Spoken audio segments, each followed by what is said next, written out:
Now, if you go into a conference on money, if you go into a conference that says how to be successful, if you go into some place and it's how to lose weight, or you go in somewhere and it says how to change your life, they will all say the same thing. Find your why. You got to find your why. If you turn on the radio and you listen to Dave Ramsey for a while and you want to pay off all this debt, he'll say, find your why. Why do you want to pay it off? Because they realize that once you find your why, that will become your motivation. That why will become what you do. And once you find that why, nothing will stop you.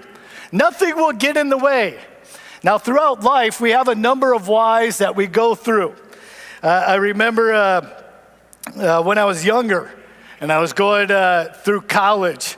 I won't date myself, but if you didn't have the money, you didn't get to go. I didn't get to sign up for any loans or anything. So I worked every job under the sun, literally in the sun a number of times. I did roofing for a summer, and they deserve every dime they get. I'm just going to leave it at that. And then I did painting for a while. And then I ran a summer enrichment group, which was 120 kids all summer long. And I had to drive the bus for them. And it was one of those old school buses with the stick shifts. And the second gear went out, so you had to rev the first gear so high that you could drop it into third gear and hope you made it. And then all the time, the kids are screaming in the back like, hey, bus driver, speed up a little bit. And that was like the summertime. And you're just sitting there sweating, have a great time all the time. And you say, that's nuts. Why would you do that? Well, my why was I wanted to get through school. I wanted to have money to pay for it. And then even one time, this is going to shock you, I may go up in some of your books, but I was even a coffee barista for a time. I know for some of you, you're like, I like him a little more now. So you do whatever job it takes to get through. And then we have these other whys that come into our life. And I will tell you, but I love to drink soda. I'll just tell you, I love drinking soda. There's nothing beats getting that cold glass Coca-Cola bottle from south of the border because they know how to make it. And you pop that off and you drink it and you just feel it going down and you just say, I enjoy that. Problem is I enjoy too many of them. And then I had this little why called the kidney stone. And when you throw a kidney stone, that is a great why to quit drinking soda. And of course, then you get the bigger whys in life. And guys, you should be ready for this one. You get that why when you get married and you see her walking down the aisle. That becomes your why for everything. All right, I gave you guys a shot. You should have said, yeah, I heard one amen. Brownie points back there. Yeah, that becomes your why, your entire life. You're like, that person, that is my why. And you get married that, and then you have a kid, and you're holding the baby, and you're looking into the baby's eyes, and you're like, this is my why for everything. I'll do whatever it takes to provide for this child. I don't care if I got to work 3 jobs. I don't care what I got to go through. Whatever it takes, my why is this child. See, we get all these different whys as we go throughout life, but we realize those whys determine what we do. But I'm going to tell you there is a more important why than all the things I just listed that we have in life. And we need to know what that why is. And that why is Jesus Christ. And that why should be first and foremost, he should be first because everything that we do will follow it.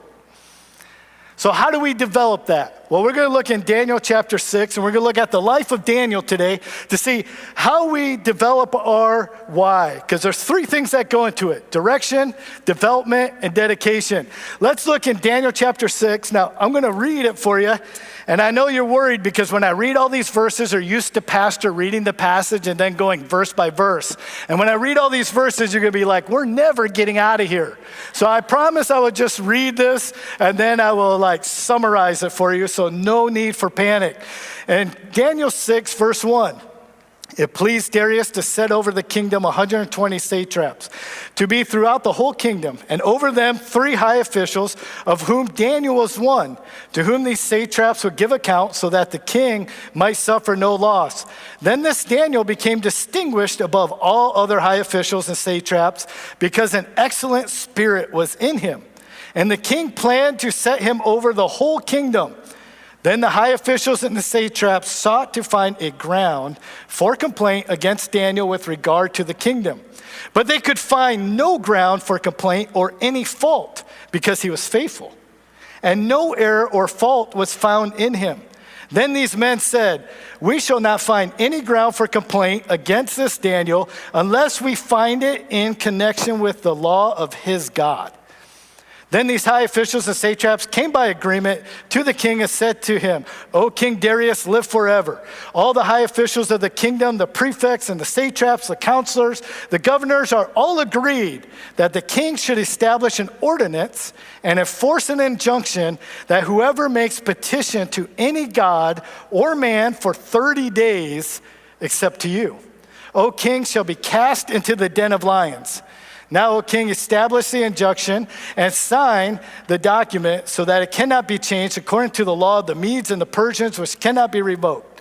Therefore, the king Darius signed the document and the injunction. When Daniel knew that the document had been signed, he went to his house. He had windows in his upper chamber open towards Jerusalem. He got down on his knees 3 times a day and prayed and gave thanks before his God, as he had done previously. Then these men came by agreement and found Daniel making petition and plea before his God.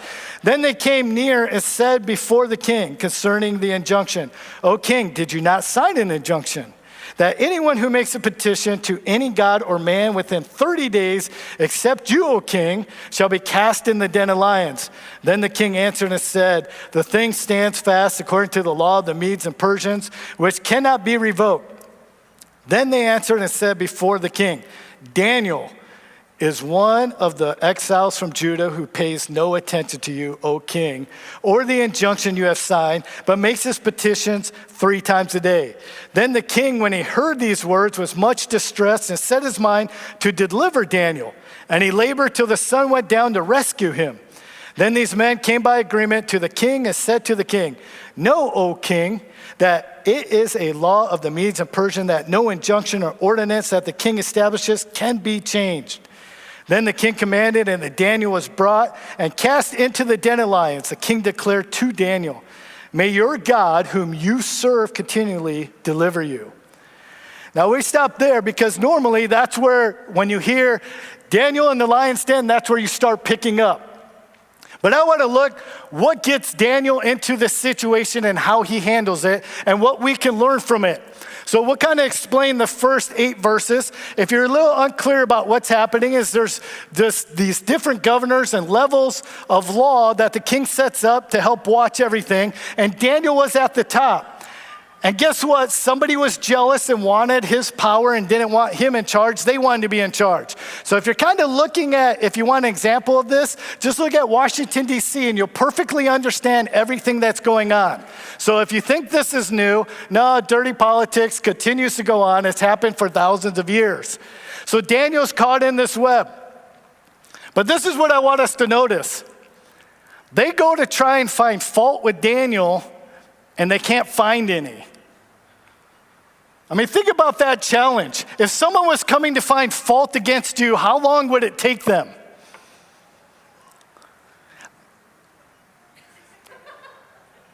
Okay, we're done. They found it. How long would it take them? I mean, here's Daniel. They're looking at it, and they say, what? We can't find anything wrong with him except in how faithful he is to God. I don't know about you, but if someone comes to me and the only faults they have against me are, that guy is too faithful to God. He's too dependable. He's too honest. He cares about other people. He cares about God the most. He prays too much. I'll be like, yeah, I'll take it. You're right, I'll take it. That is what we call a good day. But they bring this to Daniel because, and they set this trap for him basically, because they know that Daniel will not compromise his faith. They know this because his reputation precedes him. So the challenge to me and to you is, what does our reputation tell to everybody else? When you walk in that workplace, what's your reputation? I know I'm coming out swinging right away, but this is Daniel talking, so if you feel it, go talk to somebody else besides me. What is our reputation? Is our reputation that we be found blameless before him? Because that's what happens for Daniel. And so they go in and they say, let's make this injunction for 30 days. Now, I struggle with this one a little bit because I know what I would do and what we would do, right? We would justify this somehow. Hey, God, it's like 30 days. Why don't we just hit pause on the relationship? I'll be back in 30. You know I still love you. We'd rationalize some way. Like, I just won't do it in front of anyone. I'll kind of change what I do because, hey, it's just 30 days. It's not like I'm saying no to you forever. But Daniel's like, no, I don't think so. I was like, how can I relate that? Because what to you, if I took away for 30 days, would you want so much that you said, So when you all leave, there's baskets at the tables, and when you walk out, I want you to put your cell phone in it, and I'm going to keep it for 30 days. And you can come back and get that cell phone after 30 days, and I'll give it back to you, and then we'll see how the rationalizations go. No, I mean, by the time you made it to the parking lot, your hand would be shaking. Cold sweats would be coming. I feel naked without my cell phone. I must go back and get my cell phone. I must have it. I must post. I must like. I must heart. I must shoot something on me. I must selfie. I must do this. Do not take this from me. We would all be back and do it. We would not put up with it. I'm seeing some teenagers here. I promise you would not put up with having your cell phone taken away for 30 days. We would say, no way. That same passion is what Daniel had about his relationship with God. So what is the question to us? Are you that passionate about your relationship with God? That there's no way someone could take and forbid you to pray to him for 30 days and you would not go crazy? You would not say, no, I'm not having that. But Daniel did. And then we see what happens with Daniel. He knows that the decree is signed. It's almost like he walks into the room, they sign the decree, he hears it, he's like, okay. Walks back to his room, opens the windows, and says, that's nice, I'm praying to my God. Now, let's not discount the fact that Daniel is about 80 years old at the time of this writing. This is towards the end of his life. So let's not discount the fact that an 80-year-old man is getting down on his knees 3 times a day. I mean, my knees are snap, crackle, pop as it is, but let alone being 80 up and down. Let's look at the dedication in which he has. And you know what? He's confident. And they go, because they know they're going to find him praying. They bring it to fault. They tell the king. They kiss up to him. They lay the trap. They go, and guess what? They bring Daniel, they throw him in the lion's den. But what I don't find in here is Daniel's rebuttal. Daniel does not speak. If you read Daniel 6, Daniel does not speak until after the lion's den. You say, well, what's the importance about that? His reputation and his belief did all the speaking that needed to be said. He didn't have to scream at the top of his lungs. He didn't need a megaphone. He didn't need a poster board. He didn't need to say this isn't fair. He didn't need to say anything. He says, I am so reliant on God. God is most important in my life. He's going to take care of me. And if he doesn't, I'm going to see him a little sooner. He is just like all the way through. He is confident in his position. Now, what got him to that point? I'm glad you asked, because that's what we're going to look at. We're going to look at Daniel chapter 1 and verse 8. Because we're going to look at the direction. How does Daniel get to this confidence? How do we build this confidence in our own life? And in Daniel 1 and verse 8, it says, but Daniel resolved that he would not defile himself with the king's food or with the wine that he drank. Therefore he asked the chief of the eunuchs to allow him not to defile himself. And God gave Daniel favor and compassion in the sight of the chief of the eunuchs. Daniel at this time is a teenager. He's 14, 15 years old. He's just ripped out of his country because the whole Babylon kingdom comes in, rips him out, and he's in a new kingdom. He's away from home, and this is what he says: I purpose in my heart not to defile myself against God. He had direction. He made his decision. Now, what you don't see in this, and I'm going to give a shout out to, is if you want to learn how to parent, talk about the great parenting job that Daniel's parents did for him. I mean, think about this. Is this not the dream of all parents? That when your children are away from you, especially as teenagers, that they're making the right decision? Okay, it's just my dream. I have a dream, is that when they're out away from me, they're making right choices. They're making the right decisions. And that when something compromising comes up to them, they're not going to compromise. They're going to stand their ground in what's right. They're going to stand for what's right. They're going to defend. They're going to uphold their belief in God. And that when they're gone away from me, that's what they're doing. And so the challenge is, as parents, that's what we should be doing. That's what we should be pouring into the next generation. That's what we should be our complete why, is that what they do is not just to behave and obey so that they're good kids and so that I can have a good night's sleep, or they just don't make me angry so I can have a good night and a peaceful dinner. That's not the why of parenting. The why of parenting is not to have good kids, but godly kids. The whole why is that they will continue to grow and know God. To me, the ultimate success for my kids is that they know God. I hope they're successful in their career. Oh, why would I say I hope they fail? But that's not the most important thing. Whatever they do for career, if God's at the center of it, I'm good with it. That there should be our prayer, and that was a prayer for Daniel's parents, because we see that because he had this direction. He says, I'm purposing in my heart, I will not compromise. And I'm telling you, we live in a compromising age. We live in a compromising age. I bring this now because I'm challenged myself. What am I going to do when it's brought to me that I have to compromise my beliefs? I used to think Daniel 6, yeah, right. I'm going to a lion's den for praying? Come on, that's a little stretch. Bible's a little outdated. I mean, is this really realistic? Then the Supreme Court has to come out so a football coach can pray. And I'm not going to make it all political, but I'm thinking, we live in a compromising age. This is realistic. The Bible is true. We are going to have to choose and decide where you stand. But the question is, what side are we going to choose?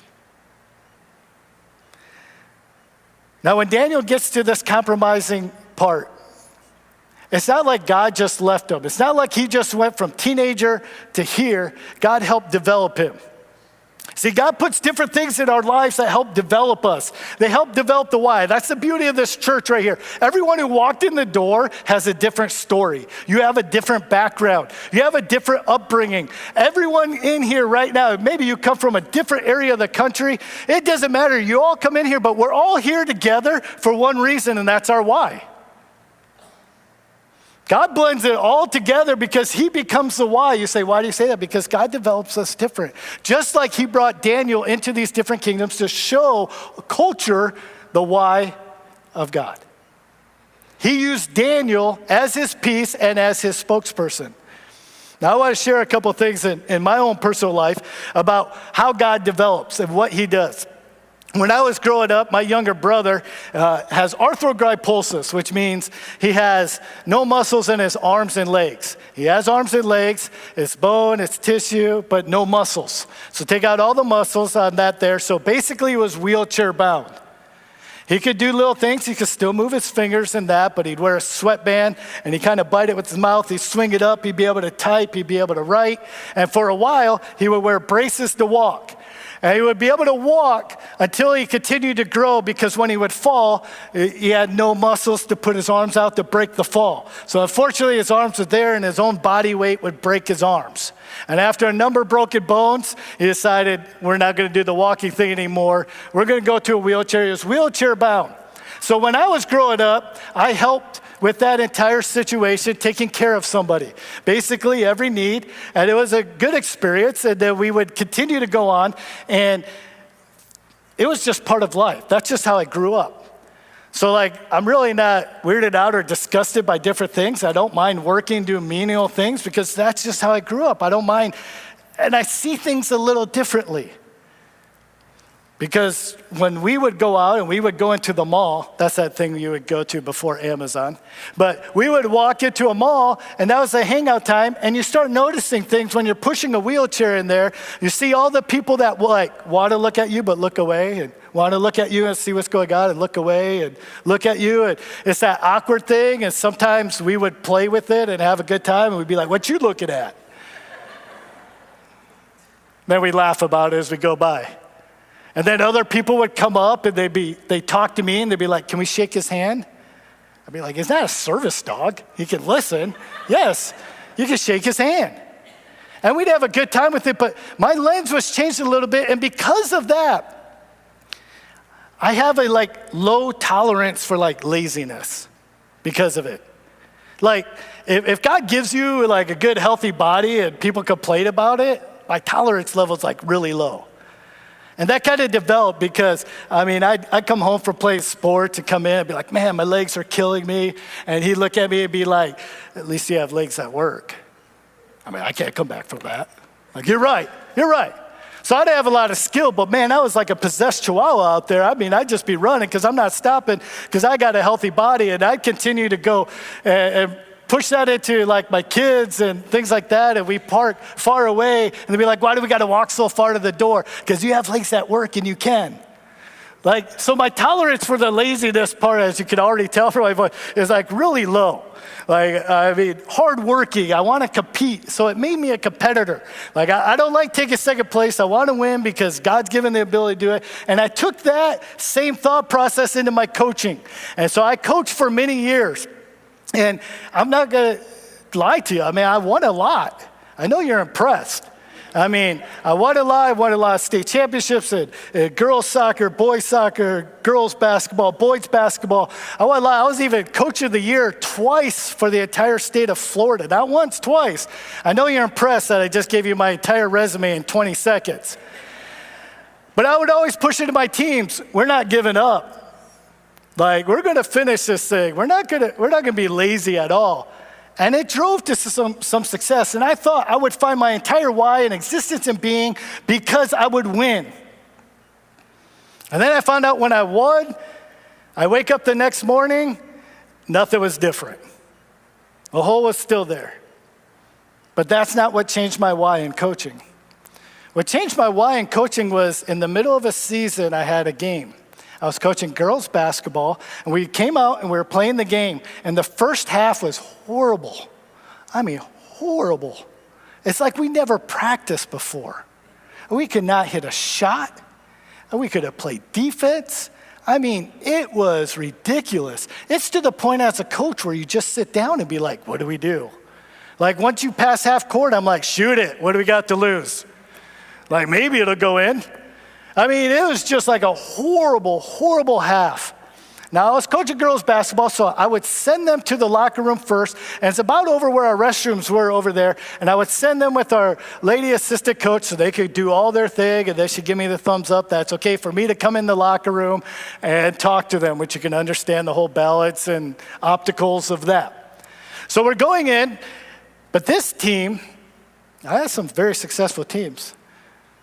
But I had some overzealous parents that went with it. And so because all the girls went in, I would have to stay out at the bench. And that's where I get my stats, start looking over what we got to fix. And on that day, I was like, I don't know what to fix. The list is so long. We don't have enough time. And so I'm looking at that, and I'm walking that way. And sure enough, I see a parent standing up there on the bleachers, walking that direction towards the locker room as well. Now I see it, it's too late. I've already committed. I'm going that way. I can't be like, oh, I forgot something and go a different way. We're committed. We're at an impasse. This is going to happen. I'm hoping he's going to the concession stand, but he's not. Peripheral vision, I can see he's got purpose, and we meet right outside the locker room door. And he looks at me, Coach, what are you doing? I thought I was coaching until today, but obviously nothing. He goes, no, what are you doing? He goes, you need to go in there and you need to cuss them girls out. You need to give them a good cussing. You need to rip them down to nothing because that's what they are. You get in there and cuss them. And that's where I hit my why. as coach. I said, let me get this straight. You want a grown man to go into a 15-year-old girl and degrade them and cuss them out. That's what you want. Because I'm telling you, I'm a dad, and if I see a grown man degrading and cussing out my girl, I'm not a big man. I don't have a black belt. But I'm going to go in, and I'm going to go down with the fight, and it's going to be prison rules. Let me tell you that right now. That's just what's going to happen. I may not win, but you're going to know I was there.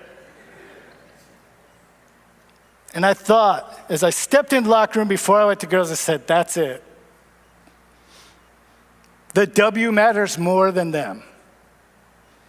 Some points on a scoreboard is more important than your daughter and her esteem and building her up. Is that what I've come to? A coach who has to get the W at all costs. And I went into that locker room, and I'm looking at them. They heard it. It's not hard. It's not like it's a sound barrier. They know who it was, too. They know the dads. They're all sitting looking at me. They're ready for it. They know. They're like, don't worry, Coach. This happens all the time. And I looked at them. I said, you know what? In life, when things go sideways, you just can't quit. When everything hits the fan, it doesn't go the way we want it, you just can't quit. So this next half, you know what? No pressure. I don't care if we win or lose, just don't quit. Just don't quit. When everything goes sideways, you just keep doing what you can do and you know to do. Don't quit. Give 100% effort. That's all I want out of you. If we lose it, no problem. I'll talk to your parents. You just go out there and play a game, but learn the life lesson not to quit when life gets tough. Amen. And you know what? Don't clap yet, because I'm going to give you the Disney ending. All right? I want to pick a game we lost. Come on now. We went out there and played great. I mean, we played great. We shot great. We passed great. We played defense. We locked it down. We were down 12. We won by 18. I mean, we didn't just dominate. We left no doubt. And afterwards, they had a great time. They went, and that parent came up to me, and he's all pumped. Same guy. Coach, that's how we should play for 4 quarters. Yeah, that's how we should play. I looked at him and said, you know what you should do right now? Instead of worrying about playing for 4 quarters, you should go over to your daughter, tell her how proud you are that when something didn't go her way, she kept in the fight and kept fighting to the end. And I thought, isn't that our spiritual life? When life doesn't work out the way we want it, and things don't work out, it goes sideways, and we want to tear each other apart, we don't stop, we look to God. And Daniel's in this situation where everything's sideways, and he could have just quit and said, you know what, it's over. God just must not want me to live.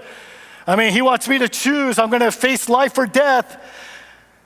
But instead, he doesn't quit. Where does he go? He goes to his knees and says, God, you're in charge. Because this is what Daniel learned in his development. I'm going to show you from Daniel's 1 through 6. He learned that God doesn't take the trials away, but he walks through them with you. I don't know what you walked in here with. Sometimes I walk into a Sunday where I felt like an elephant was on my chest all night long. The burden was so great. And I just showed up to church. I don't know why, but I'm just here. But you know what I learned from those experiences? God was with me. He didn't leave me. And I can develop that confidence, and I can make him my why, because when everything is sideways, it doesn't work out. God is there with me. And that's part of the development there. We look on this chart that I even gave you so I can go through and summarize. In Daniel chapter 1, you see there's a challenge, there's a decision. Daniel makes a commitment. He's tested. God delivers him. And in that deliverance, he doesn't pat himself on the back. He gives all the glory to God because God is his why. His entire reason for living is to glorify God. And we see that in Daniel 1, the king's meet. That means they were training him, and if he didn't pass the test, he's gone. He's dead. It's life and death. And then you think it's over, but in Daniel chapter 2, there's a dream the king has. And the dream, he calls everyone in to interpret this dream. And he says, if you don't interpret this dream, I'm not going to even tell you what it is. You're all dead. I mean, that's basically the message. You're all dead. And in Daniel 2:17-19, you see Shadrach, Meshach, and Abednego, his friends, his group, they're all in a room and they are panicked. They're like, God, you have to show us, have mercy on us, don't kill us, show us what this dream is. You have to help us interpret it. He didn't take the test away, but he walked through it and he let them interpret the dream. In Daniel 3, his friends are there with the fiery furnace. He says, bow down to me. And his friends say, no, we're not going to compromise our faith. And so they throw him in the fiery furnace. God does not remove the furnace out. He doesn't remove the test, but he was in there with them. And when they walked out, they didn't lip off to him and say, why did you do that to me? He said, to the glory of God, God provided for us. May you see that God is our why for living and dying. He's the most important thing in our life. And then in Daniel chapter 4, Nebuchadnezzar stands on top of his rooftop in Babylon and basically says, look what I did. Who is this God? God says, I'll show you who I am. And God sends Daniel to him to tell him, look, you're going to basically act like a beast. You're going to lose your mind for 7 years. Now, I don't know about you, but I think this is where the phrase, don't shoot the messenger, comes from. Because if I'm Daniel, I'm like, can I write this in a scroll, seal it, send it to the king? He just reads it, life is good. You don't want to upset the king. But he's going to go in and tell him, you're going to lose your kingdom, you're going to go crazy. That's not something I would look forward to. That's not a conversation I would relish. But yet he does, and he goes through. And then Belshazzar's son takes over in Daniel chapter 5. And he throws this massive party. He loves having this party, but he decides in this big party that he's going to go in the temple of God, grab all the cups from there, and party with those. And that's where God says, I don't think so. I'm going to give your kingdom over tonight. And he writes the writing on the wall. That's where the term writing on the wall comes. It says, your days are numbered. I have spoken, it is done. Days are numbered. And Daniel comes in and says, look, king, your days are numbered. This is it. And that night he was conquered. And yet here we find Daniel, and that's how we get in to this passage in Daniel 6 where we get King Darius. King Darius comes in. So yet he is living through yet another king, another culture. And he goes into this and he says, look, king, I'm worshiping my God. Well, you're going to face the lion's den if you don't. Another test. And this time he's gone through it so many times. He's like, here we go again. Here we go again. See, you're developed by that. You know, it's kind of funny. That's kind of what ages you in life. You start seeing situations. Maybe it's a young married couple with a baby and they complain about their little things. And then I look at my wife and I'll be like, remember when we had that? We thought that was like the biggest thing ever. Then you're like, boy, I'm old because I just made that comment and said that. Nothing ages you, but you're a veteran. You know, you're at your job so many years, you do it with your eyes closed, someone new comes and they're all rattled and you're like, calm down, son. You've just done it so long, like it's second nature, like you're developed through it. And that's what God wants to do with us spiritually. He wants to develop us through this. He wants to say, look, I'm using these different trials and things in your life to grow you. I'm with you the entire time, but I'm going to use them so to develop so that you see that I am the most important thing in your life, which gets us to the last point is dedication. We see through Daniel that regardless of the circumstances, he did not waver. Say, what's the big deal in that? He went through 6 life-threatening situations. He served under 5 different kings.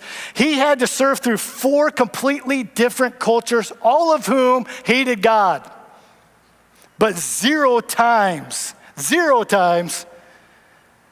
did Daniel change his why. 0 times. So what's our challenge? What's our challenge? Are we dedicated enough that regardless of what's coming up, how we need to compromise, we say, no, God is the most important thing in my life. I'm going to keep him that way, and he's developing me, but I'm going to continue to serve him, and I'm going to continue to grow and know him. See, those who possess Daniel-like qualities cannot help but be world changers.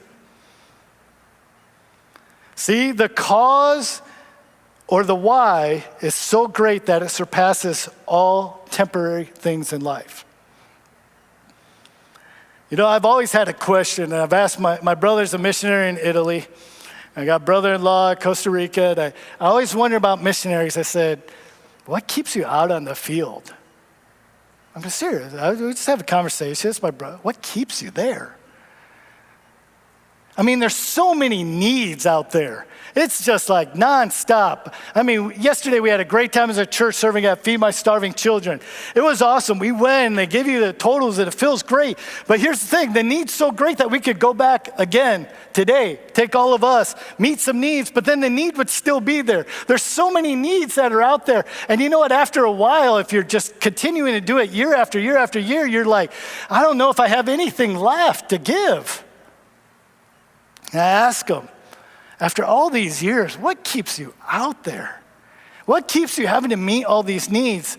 Consistently, you could be a whole lot more comfortable here. He says, I think you're asking the question the wrong way. It's not what keeps me, it's who keeps me. Who keeps me out here? He says, these people, as I meet their needs, is to show them the greatest need. I need to show them who Jesus is. They need to see who Jesus is. They're lost, they're gone. They need to know who they are. I can't leave them. I can't leave a man behind. I need to continue out there. It doesn't matter if I'm comfortable or not. I need to show them the love of Christ because he is my why, and I want to show them how great it is to have Jesus as your why for your entire life. I need to show them who he is. Jesus is the one who keeps me out here. I thought, wow, what a great time of sacrificing they have. And it made me think also that, would I be willing to sacrifice? Would I be willing to sacrifice all of my comfort, temporary things for somebody else? Would God so convict me so much that I give up my own personal comfort for someone else? And I'll stand here. I'm not going to tell you, yeah, I will. My prayer is that I would, and that I continue to. But it made me think of back at World War II. I'm a big World War II buff. I'm a junkie, like almost all my favorite movies around the wartime, World War II. And I don't know if it's because both my grandfathers were involved in the war. One flew a Corsair, Black Sheep Squadron, if you old school. I just dated myself again. I got to quit that. And then my other grandfather flew on a bomber, B-24 Liberator. Still has the pin in which they pulled in all their bombing runs and all that. It's just awesome. I always look at it because I always think what ultimate sacrifices that they made. But there's one in particular that I like, and you may have seen the movie Hacksaw Ridge. It's with Desmond Doss. Desmond Doss was a medic that went through World War II, and what he's known for is that he never picked up a gun. In his beliefs, he said, I am here to change the war by helping and not taking lives. So in his beliefs, he would never pick up a gun. And he served as a medic. And as he was going through his training, they actually tried to get him kicked out for this belief. While he would pray during training in his barracks, they would throw shoes at him, because he was praying and says, you're going to get us all killed. He would have weekend passes revoked because of his beliefs. But they continued to let him go through, and he passed all of his courses, and he went into war, and he went to Hacksaw Ridge, which they have here, and you see the picture there. But what they don't show you in the movie, you see the movie there with the cargo net of all the guys going up. But on the left side, Desmond Doss was one of 3 that volunteered to climb the ridge with just a rope to hang the cargo net for everyone else. And so he climbs up there, and they all get up there, and they just get shelled. They get, just obliterated. And all the men retreat back down, but Desmond Doss stays up there and says, I'm not going to leave a man behind. And he continues to stay up there overnight, and he repeats the prayer, Lord, just one more, just one more, just one more. Give me one more. And he does that all night, and by the time the morning comes, he had saved over 75 lives, including the commanding officer that tried to get him kicked out for not bearing arms. And he comes down, and he gives them the intel, and all these bodies are there, and they say, we got to go back up that ridge and take the ridge. I don't know about you. If I'm Desmond, I'm not going up either. I stayed up there all night. And his commanding officer comes to him and says, I don't think you understand. They will not go up there without you. And so the next day they commenced the attack, but the attack was pushed back. They had to wait to attack until Desmond Doss was done having his devotions and prayer time. And Desmond Doss says, when you have explosions that burst so closely you can practically feel it and not get wounded up there, when I know I should have been killed a number of times, I know who I owe my life to, as well as my men. That's why I love to tell this story, because it's a story of the glory of God. Because I know from a human standpoint, I should not be here. But God knows. And then they close this movie after he goes up, and they have the victory and they take it. And as they're about to go up, in his closing statement, and I know it's part of the movie there, but it sums it up and it says, the commanding officer says to Desmond Doss, most men don't believe like you do and who you believe in. But they see how powerful your belief is and they want some of it and won't go back without you and your God. Man, does that get you fired up? Because boy, I want to be the guy who leads people, but I don't want to lead them to me. I want to lead them to God and say, man, something's different. Think of what it would be like if everyone in this church says, you know what? Yeah, I want something different. I want to show everyone who God is. I'm going to commit to him. And that when people look at it, they say, we just want to know their God. I may not have all the answers, but I just want to know their God. Who are they serving? Because something's different about them. And that's the life of Daniel. Because he saw nothing else matters. You say, why does nothing else matter? Why are you so in tune? Why are you so worked up about showing people about God? I'm glad you asked. Because God had a why. Do you know that? God had a why. It was you. It was me. For God so loved the world that he gave his only begotten son. And he sent his son, Jesus, down to this earth for one why. Not to condemn the world, but to seek and to save that which is lost. Can you imagine that? God's why is me and you. Now people ask, and I'm going to switch this a little bit, but I hate when I hear the thing, when people ask, well, how could a good God send people to hell? And I think that question is asked all wrong, because that paints God in the position of a villain. Because here's the problem. We're all headed there. That's what we deserve. We're all headed to hell. We deserve it. We're guilty. We've sinned. We have no escape. And God's not the one sending us there. We're sending ourselves there.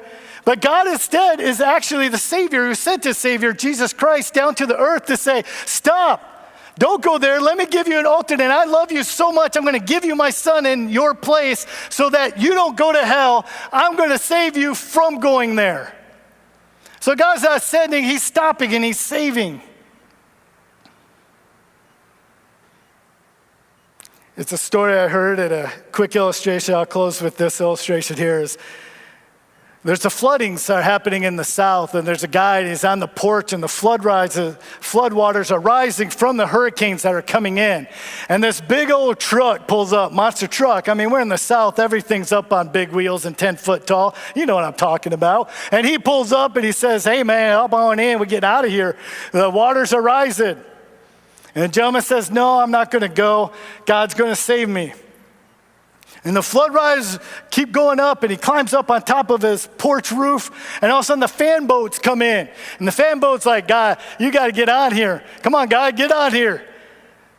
It's going to end soon. You got to get out of here. He says, no, God's going to save me. I'm waiting for him to save me. And they're like, whatever, we're out of here. Floodwaters are all the way up to the top of the roof. He's on the last standing point. All of a sudden, a helicopter comes over. I mean, it's the Coast Guard. They're lowering down the guy to save him. And he's like, you got to grab onto us. This is your last chance. Come on, let's go. And the guy's like, no, go get someone else. God's going to save me. And he dies, he drowns. And he gets to heaven. And he goes to God and he says, God, I told everyone you're going to save me. Why didn't you save me? God looks and says, well, I gave you 3 chances to save you, and you didn't take any of them. And I kind of think about this. Why do we want to tell everyone what's most important in life? Why do we live this? Why do we dedicate our life to Jesus? Because he is our all in all. And we look and we sing the song, Hell Lost Another One. We just say one more. Why? Because it's important. Because the most important thing we can do is put our faith and our belief in Jesus Christ. He's the most important thing. He is our being. He is about everything that we do. And you say, I've done that. I don't need this. No, then develop that. How well do you know him? How well do you know him? Get on a relationship. Pray to him. Develop your time with him. It's between you. Why? Because when the trials come, you know and have the confidence that he is with you.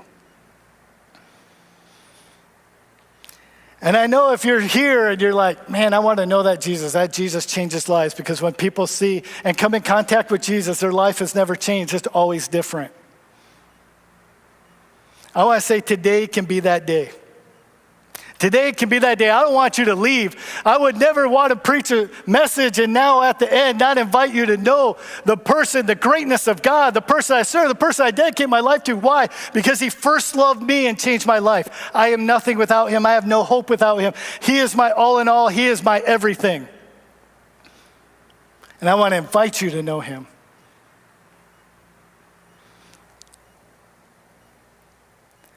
And trying to close something like this, it's really hard because you want to try and put a human perspective down to this. We really do.